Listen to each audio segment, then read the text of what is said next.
बिस्मिल्लाहिर्रहमानिर्रहीम। हम डेली एक सियासी वीडियो तो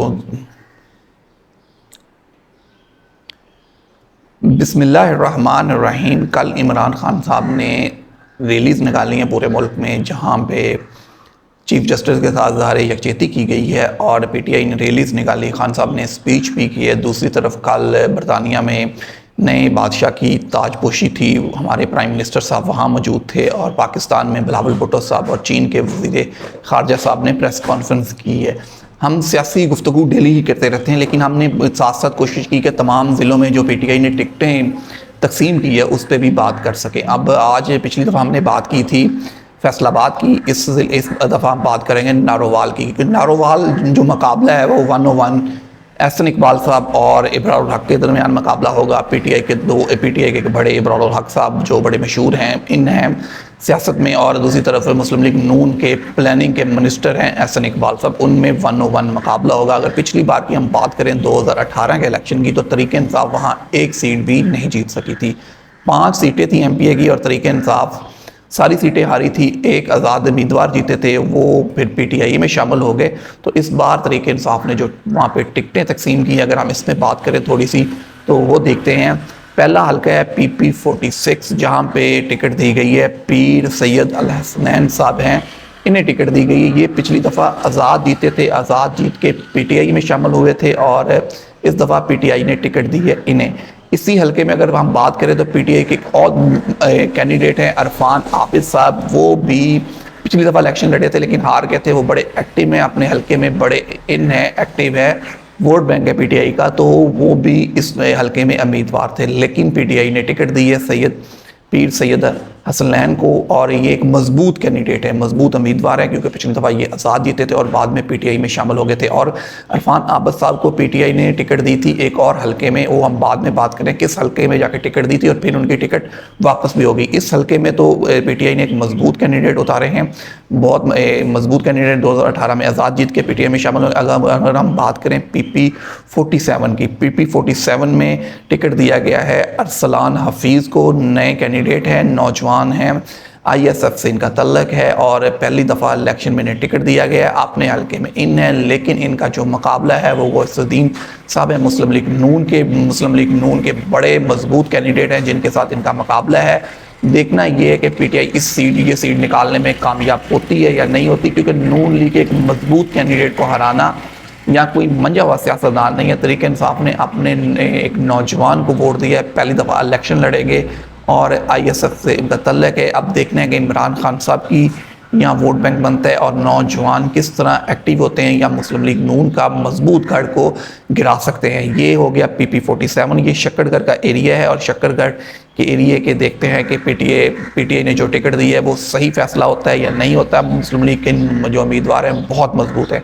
अगर हम बात करें पीपी 48 की, ये हल्का आता है एहसन इकबाल के अंडर, एहसन इकबाल के पहले एमपी ये पीपी 48, पीपी 49 भी, ये दोनों हल्के जो हैं ये एहसन इकबाल साहब के अंडर आते हैं। पीपी 48 में तरीके इंसाफ ने जो टिकट दिया है चौधरी तारक अनीस साहब को दिया है। ये पिछली दफ़ा इन्होंने एमएनए का इलेक्शन लड़ा था और इस दफ़ा इन्हें एमपीए पे जमाया गया है। ये पीपी के दौर में एमएनए रहे हैं और वफाकी वजीर भी रहे हैं।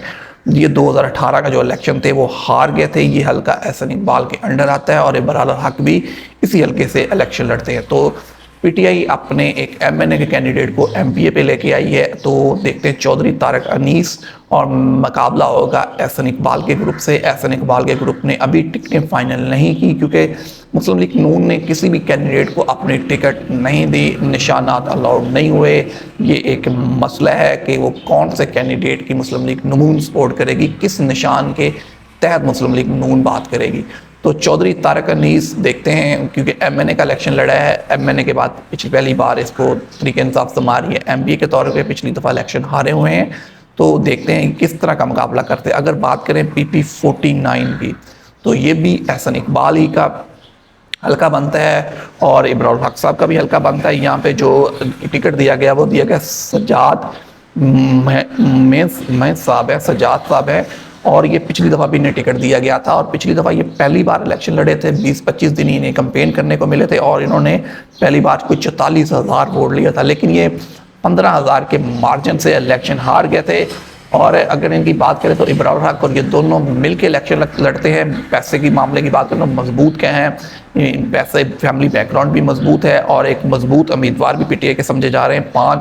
अपने पिछले 5 साल में हल्के में बहुत इन थे, हल्के की पॉलिटिक्स की है, तो ये एक मजबूत कैंडिडेट पीटीआई ने उतारा है। पिछली दफ़ा भी ने इलेक्शन दिया था, पिछली दफ़ा पहली बार अगर ये 44,000 वोट ले गए थे, तो तरीक इंसाफ को उम्मीद है इस बार ये सीट निकालने में तो काफ़ी हद तक कामयाब होगी।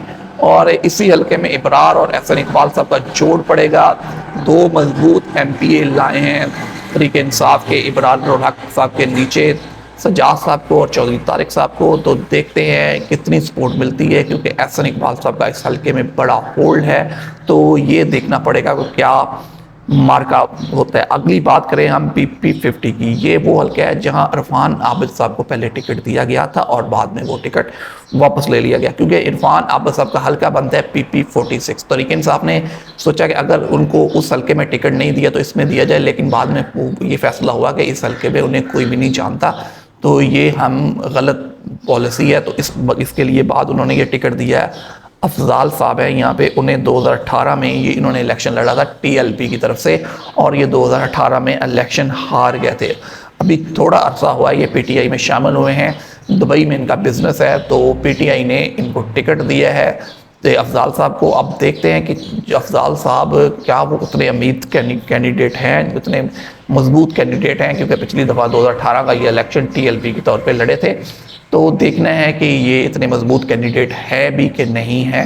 तो PTI ने अपनी 5 सीटों का फैसला किया है। अब मुस्लिम लीग नून ने क्योंकि किसी भी टिकट होल्डर का फैसला नहीं किया, सब आज़ाद निशान पे इलेक्शन लड़ रहे हैं, तो फैसला वही होगा कि आज़ाद निशानों पे इलेक्शन लड़ा जाएगा या नहीं जाएगा। क्योंकि अगर सुप्रीम कोर्ट फैसला कर देती है कि 14 मई को इलेक्शन होंगे, तो फिर इन्हीं निशानात पे इलेक्शन लड़ना। अगर डेट आगे जाती है तो इलेक्शन शेड्यूल भी आगे जाता है। अगर यही इलेक्शन शेड्यूल लॉक हो जाता है कि इलेक्शन शेड्यूल तब्दील नहीं होगा, डेट आगे जाएगी, तो फिर मुस्लिम लीग नून के लिए मुश्किलात खड़ी हो जाएंगी। अगर शेड्यूल आगे चला जाता है और निशानात के लिए जी पेपर दोबारा फाइल हो सकते हैं, तो फिर ये तरीके इंसाफ भी मेरा ख्याल अपनी कुछ सीटों पे रिव्यू फाइल कर सकती है, सोच सकती है। उन्होंने कहा है कि अगर होगा तो हम फिर देखेंगे, लेकिन नारोवाल में मेरा ख्याल है कोई तरीके इंसाफ इतना बड़ा रिव्यू फाइल नहीं करेगी। 1-2 सीटों, एक का मसला है इरफान आबिद साहब वाली सीट का मसला है, तो उस पर उन्होंने अपने मजबूत कैंडिडेट उतारे हैं। इरफान आबिद साहब को वो भी अपने हल्के में मजबूत है, लेकिन पीर सैयद अल हसनैन साहब ज़्यादा मजबूत कैंडिडेट हैं, क्योंकि वो पिछली दफ़ा भी जीत चुके हैं। इस दफ़ा तरीके इंसाफ में शामिल हुए थे, तरीके इंसाफ में उन्होंने 5 साल गुजारे हैं, तो तरीके इंसाफ ने अपने मजबूत कैंडिडेट उतारे हैं। तो पिछली दफ़ा का यहाँ पे क्लीन स्वीप था, मुस्लिम लीग नून ने बिल्कुल क्लीन स्वीप किया था। आप कह सकते हैं 5 सीटें ही PTI ने नहीं, एक आज़ाद कैंडिडेट जीते थे, तो 4 सीटें थी। इस दफ़ा 3 मजबूत कैंडिडेट हैं PTI ने उतारे हैं हल्के में, तो देखते हैं। चौधरी तारिक भी मजबूत कैंडिडेट हैं, फिर सजाद महस भी मजबूत कैंडिडेट हैं, सैयद हसनैन भी हैं, फिर एक नौजवान टिकट दिया गया है, नौजवान को पहली दफ़ा जमाया गया है, तो बड़ी हद तक मरूसियत को भी ख़त्म करने की कोशिश की गई है PTI ने नारोवाल में। अब नारोवाल किसका होगा? मुस्लिम लीग नून का गढ़ है नारोवाल, तो एहसन इकबाल साहब के लिए भी यहाँ पे टफ कंपटीशन है। इब्रार साहब अगर इस दफ़ा कामयाब नहीं होते तो इब्रार साहब की सियासत पे बहुत से सवालिया निशान खड़े हो जाएंगे। अगर ये उनके लिए मेरा ख्याल है आखिरी इलेक्शन होगा, इब्रार साहब के लिए आखिरी इलेक्शन साबित होगा। मुस्लिम लीग नून के लिए मुश्किलात ज़रूर हैं, लेकिन एहसन इकबाल साहब ने अपने हल्के में बहुत ज़्यादा काम किया हुआ है, लोग वोट बैंक एहसन इकबाल साहब के साथ है। तो देखते हैं, एहसन इकबाल के हल्के में तो 2 मजबूत कैंडिडेट लाए गए हैं, 2 मजबूत कैंडिडेट को PTI ने टिकट दिए है। देखते हैं नारोवाल की सूरत हाल क्या होती है, इस पर हम मज़ीद बात करेंगे, मज़ीद हल्कों पे भी बात करेंगे। फ़िलहाल के लिए इतना ही, मुझे दीजिए इजाज़त। अपना बहुत सा ख्याल रखिए, अपने दोस्त साहब का ख्याल रखिए। अल्लाह हाफिज़।